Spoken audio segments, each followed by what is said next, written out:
Okay, so I'm again with another English pronunciation lesson. So we'll practice together. I'm going to practice.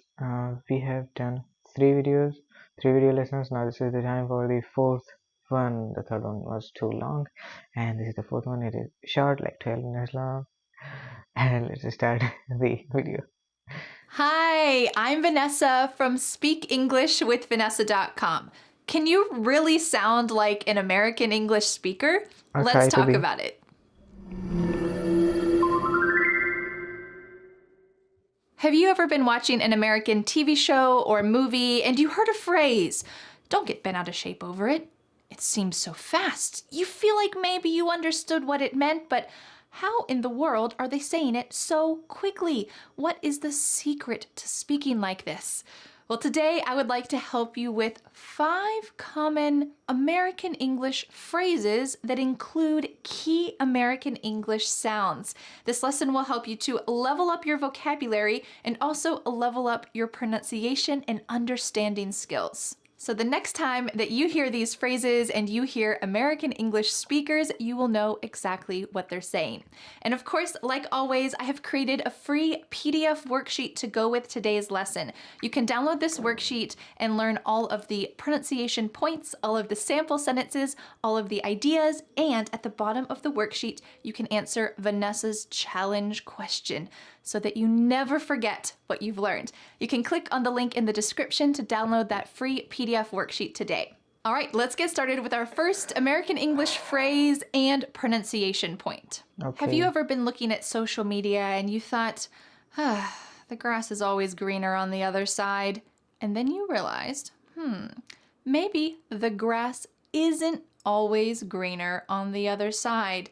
There's probably some hidden costs to all of these wonderful things that you're seeing online. And that's really the truth. Social media is not real. So this common phrase, the grass isn't always greener on the other side, means that the other person's life or something that you're not experiencing always looks better than what you currently have. But in reality, that's not really true. If you get to that other place, if you do that other thing, it's not always the paradise that you expect. So let's break down this pronunciation so that you can use this phrase and say it clearly. The grass isn't always greener on the other side. Do you hear the sound that I emphasized? First, let me also repeat it.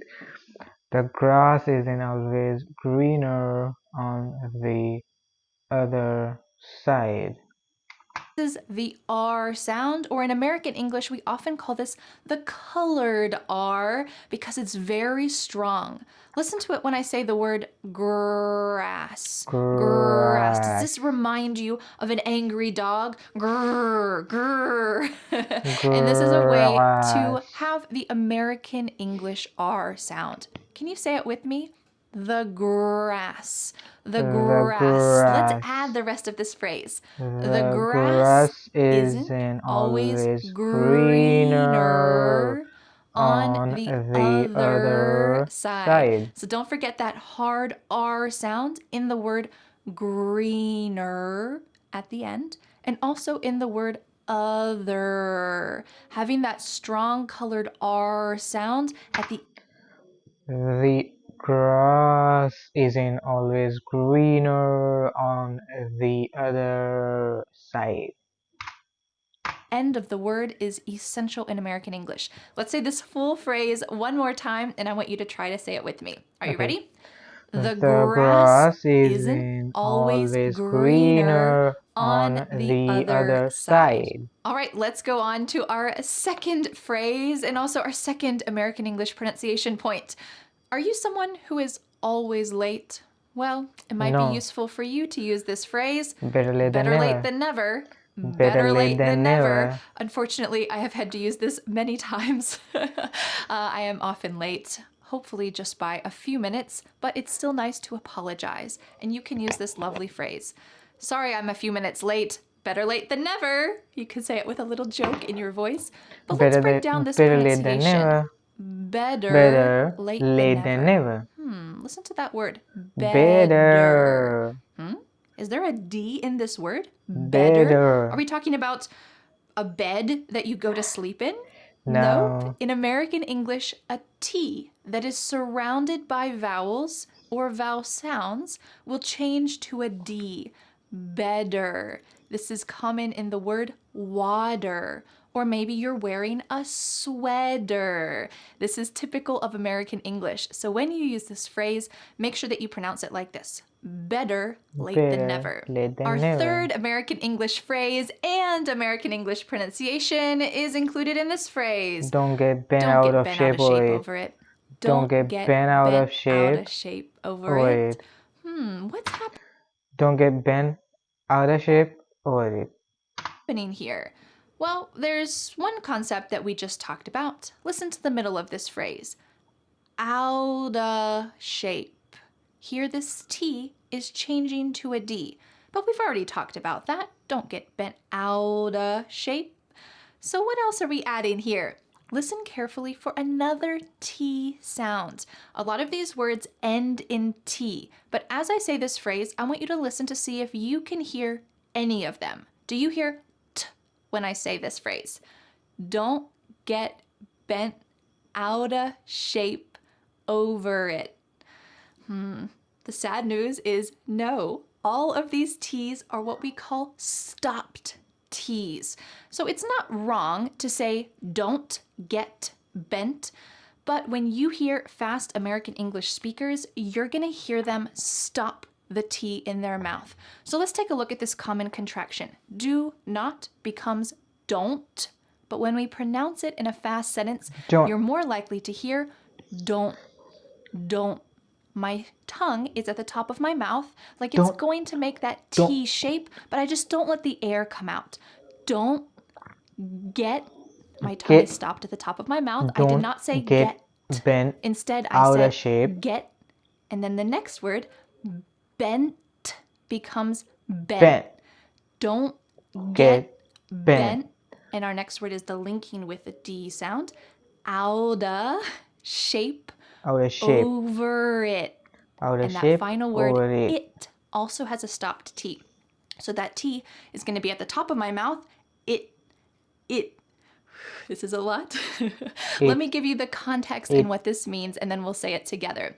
Let's imagine that your friend's boss gives her some, we'll say, constructive criticism, some feedback that maybe didn't feel too great to get. You might say, hey, your boss was just trying to help. Don't get bent out of shape over it. She was just trying to give you some advice. It might not sound kind, and it's certainly not something you really wanted to hear, but don't get bent out of shape over it. You're not going to get fired. It's going to be okay. This means don't take something too seriously. So, can you say this phrase with me? Yes, let's say it together. Don't get bent out of shape over it. Don't get bent out of shape over it. Don't get bent out of shape over it. Don't get bent out of shape over it. Don't get bent out of shape over it. It'll be okay. Our fourth American English phrase and American English pronunciation is included in this phrase. What goes around comes around. Let's talk about this pronunciation really quick. What goes around comes around. Here we have two instances where the S at the end of goes is followed by a vowel. So that S is going to sound like a Z in American English. What goes around comes around. And this phrase has to do with your behavior, if it's good or bad, like karma, will hopefully happen to you again too. Usually we use this in a negative sense to make ourselves feel a little bit better. So for example, if someone is not a nice person, you might say, well, what goes around comes around. Someday someone is going to be mean to him too. Or if one of your coworkers gets fired because they're always late, You might say, well, what goes What goes around around comes comes around. He around. didn't respect his job and this business. He was always late, so he got fired. His own actions ended up affecting him. You can use this with positive things like, I'm always nice to my friends, and when I need them, they also care for me. We could say what goes around comes around because your behavior is coming back to you, but it's more likely used in a negative situation. Got it. Bad behavior will come back to haunt you Got someday. it. So let's Got try to it. say this phrase together with the S changing to a Z so that you can use it clearly and accurately in conversations. Are you ready? What What goes goes around around comes comes around. around. What goes What goes around around comes comes around. around. What goes Great work. around comes Our around. final American English phrase and American English pronunciation point is this phrase. We'll cross We'll that cross that bridge bridge when when we we get get there. there. We'll We'll cross cross that that bridge bridge when when we we get get there. there. Does this phrase exist in your language? I feel like this is kind of an I international think idea that you're dealing with a problem and you know that some other problems might come in the future, but you don't want to think about them now. We'll cross that bridge when we get we say कल की कल सोचेंगे. there. Let's focus on our current problems instead. Well, let's take a look at this pronunciation, especially that first word. We'll cross that bridge when we get there. You can say this contraction very clearly. We'll. We plus will is we'll. Will. But in fast American English, we often reduce this in a relaxed way, and we say wool. Wool. Wool. Wool. This is similar to these other contractions as well, like you'll. You'll. Instead of saying you will, we say you'll. You'll. You'll. You'll. And same as we will. Wool. Wool. So could you say this with me? Wool. We'll cross that Wool. bridge when we get there. For my Wool. family, we raised 7 baby chicks, and we knew that having adult chickens would be a lot of work, but we kind of just said, we'll cross that bridge when we get there. Let's enjoy these baby chicks while we have them. We'll cross that bridge when we get there. Let's say it all together. We'll cross that bridge when we get there. We'll cross that bridge when we get there. We'll cross that bridge when we get there. We'll cross that bridge when we get there. We'll cross that bridge when we get there. Great work. Well, I hope that Thank this you. lesson was useful to you and you didn't get bent out of shape over it. No, I'm Now I have a not gonna do question that. for you. Are you someone who has to often say better late than never? Let me know in the comments, and don't forget to download today's I don't do that.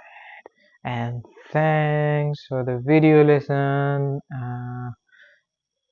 And thanks for watching, everyone. And I'll see you in the next video.